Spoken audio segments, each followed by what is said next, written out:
میں نبی کریم صلی اللہ تعالی علیہ وسلم کے معمولات، اس میں ہم نبی کریم صلی اللہ تعالی علیہ وسلم کے شب و روز کے معمولات جاننے کی کوشش کریں گے۔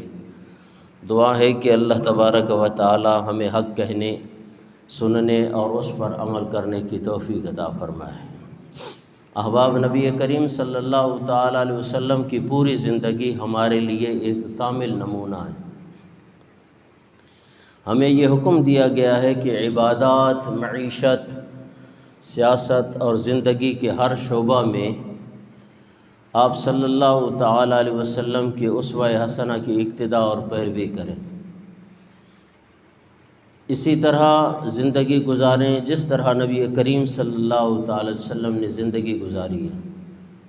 نبی کریم صلی اللہ تعالی علیہ وسلم نے ارشاد فرمایا کہ صلو کما رأیتمونی اصلی، اس طرح نماز پڑھو جس طرح مجھے نماز پڑھتے دیکھتے ہو۔ اگرچہ اس حدیث میں صرف نماز کا حکم ہے، لیکن نبی رحمت صلی اللہ تعالی وسلم کا یہ فرمان عالی شان پوری زندگی کو حاوی ہے۔ مطلب یہ ہے کہ پوری زندگی میں ہمیں نبی کریم صلی اللہ تعالی وسلم کی پیروی کرنی چاہیے، اور جس طرح آپ صلی اللہ تعالی وسلم نے زندگی گزاری اور اسی طرح ہمیں بھی زندگی گزارنی چاہیے۔ رمضان المبارک میں نبی کریم صلی اللہ تعالی وسلم کے معمولات عبادت میں بہت زیادہ اضافہ ہو جاتا تھا۔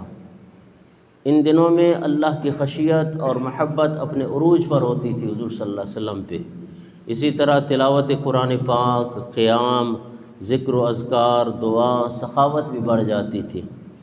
اب آئیے نبی کریم صلی اللہ تعالی وسلم کے معمولات کا ذکر کرتے ہیں تاکہ ان پر عمل کر کے ہمیں بھی رمضان المبارک کی رحمتوں اور برکتوں سے کما حق ہو مستفیض ہونے کی توفیق ملے۔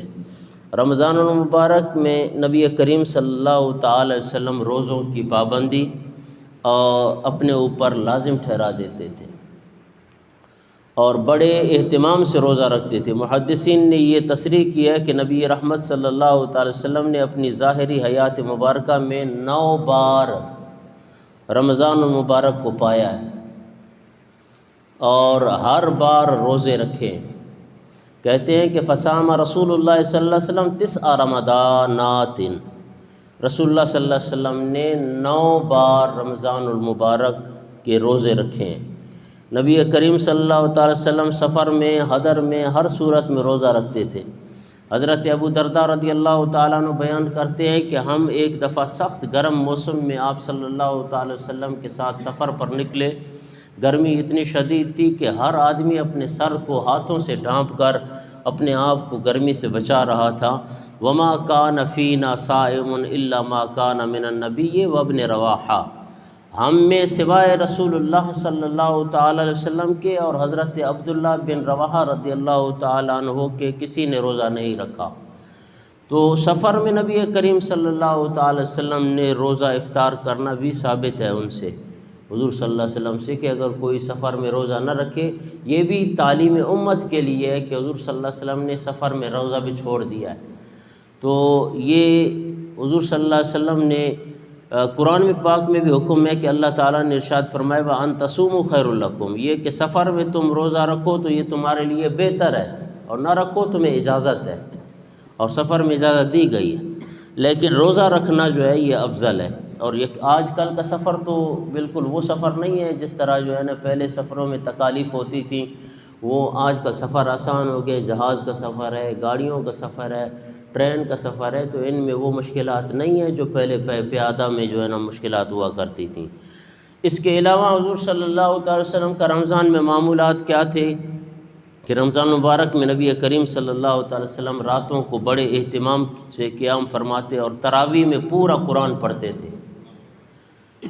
ام المومنین اما عائشہ صدیقہ رضی اللہ تعالیٰ عنہ فرماتی ہیں ایک مرتبہ رسول اللہ صلی اللہ تعالی وسلم رمضان المبارک میں آدھی رات کو باہر تشریف لائے اور مسجد میں نماز تراویح پڑھی۔ بعض صحابہ کرام نے بھی آپ کی اقتداء میں تراویح کی نماز پڑھی۔ اگلے دن صحابہ کرام رضوان اللہ تعالیٰ علیہم اجمعین کے درمیان رات کی نماز کا تذکرہ ہوتا رہا، کیونکہ جو صحابہ نہیں پہنچے تھے انہوں نے کہا کہ آج رات حضور صلی اللہ علیہ وسلم رمضان کے اس مہینے میں آپ رات کو تشریف لائیں اور ہمیں 20 رکعت نماز پڑھائی۔ جب دوسرے صحابہ کو پتہ چل گیا، دوسری رات پہلے سے بھی زیادہ لوگ جمع ہو گئے اور تمام نے آپ کی ابتدا میں نماز پڑھی۔ اگلے روز کئی اور لوگوں کو اطلاع ہو گئی، لہٰذا تیسری رات اور زیادہ لوگ جمع ہو گئے۔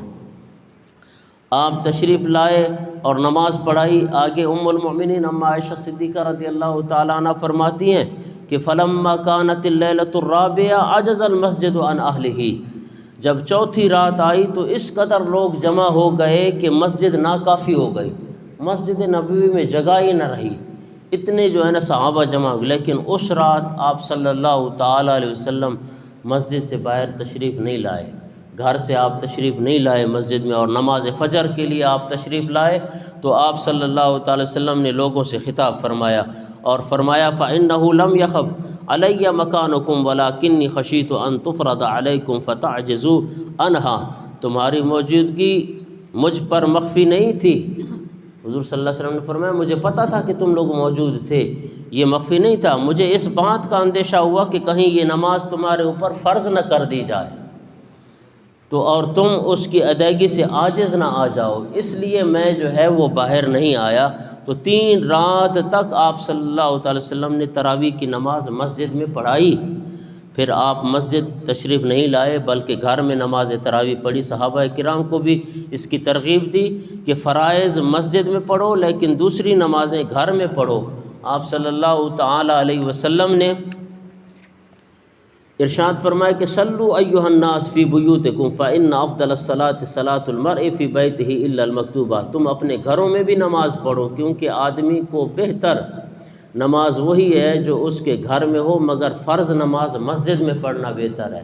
تو فرض نمازوں کا اہتمام مسجد میں ہو، باقی نوافل سنتیں آپ گھر میں پڑھ سکتے ہیں اور وہ گھر میں پڑھنا ہی بہتر ہے، تاکہ اولاد کو بھی پتہ چلے کہ ہمارا والد جو ہے وہ اللہ کے ہاں سر بسجود ہوتا ہے اور عبادت کرتا ہے۔